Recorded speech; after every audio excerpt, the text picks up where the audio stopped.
सरडे रंग बदलतात, पण एवढ्या वेगानं रंग बदलणारे पाहिले नाहीत. फडणवीसांवर आधी खालच्या पातळीवर आरोप, मग आता काय जादू झाली? उपमुख्यमंत्री शिंदेंचा उद्धव ठाकरेंना टोला.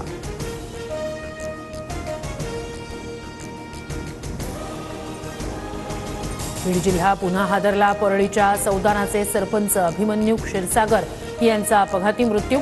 राख वाहतूक करणाऱ्या टिप्परनं उडवलं, चालक फरार.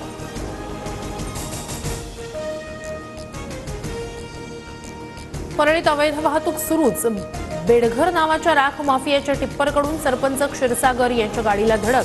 अपघात की घातपात तपासावं लागेल. भाजप आमदार सुरेश धस यांना संशय.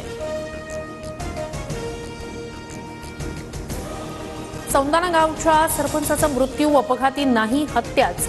भ्रष्टाचारांचं टोळकं प्रामाणिक सरपंचांच्या जीवावर उठलंय. विनायक राऊतांचा आरोप. बीड जिल्हा केंद्रशासित करण्याची फडणवीसांकडे विनंती. संतोष देशमुख हत्या प्रकरणातील आरोपी विष्णू चाटेनं नाशिकमध्ये फोन फेकल्याची माहिती. तपास यंत्रणांकडून फोनचा शोध सुरू. फेकलेल्या फोनवरूनच चाटेनं वाल्मिक कराडला फोन केल्याचा संशय. धनंजय मुंडेंच्या राजीनाम्याच्या प्रश्नावर अजितदादा संतापले. तपासात नाव आल्यावरच चौकशी होईल. कायदा सर्वांना सारखाच, कुणालाही पाठीशी घालणार नाही, अजितदादांची प्रतिक्रिया. मंत्री धनंजय मुंडेंचा बीड दौरा रद्द. संत खंडोजी बाबांच्या सप्ताह सांगतेला उपस्थित राहणार होते. सरपंच हत्या प्रकरणावरून मुंडेंवर आरोपांची मालिका.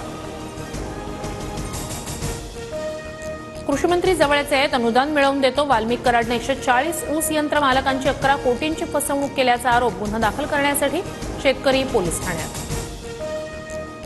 तपास वाल्मिक कराडपर्यंत पोहोचताच थांबल्यासारखा वाटतो. बीड हत्या प्रकरणात गुन्हा दाखल न करण्यासाठी कुणाचे फोन आले, कॉल रेकॉर्ड काढा, संदीप क्षीरसागर यांची मागणी.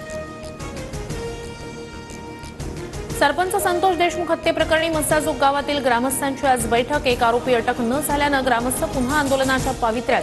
बैठकीत निर्णय होणार. शिर्डीत भाजपचे राज्यस्तरीय अधिवेशन सुरू. अधिवेशनाच्या व्यासपीठावर महापुरुषांच्या फोटोसह संविधानाची प्रत. आगामी स्थानिक स्वराज्य संस्था निवडणुकांची रणनीती ठरणार. शहांकडून साईबाबांचं दर्शन.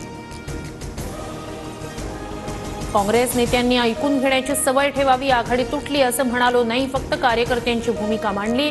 कुणाला मिरच्या लागण्याचं कारण नाही, संजय राऊतांचा टोला. हात जोडतो, दंडवत घालतो, कुठेही जाऊ नका, उद्धव ठाकरेंची साथ सोडू नका.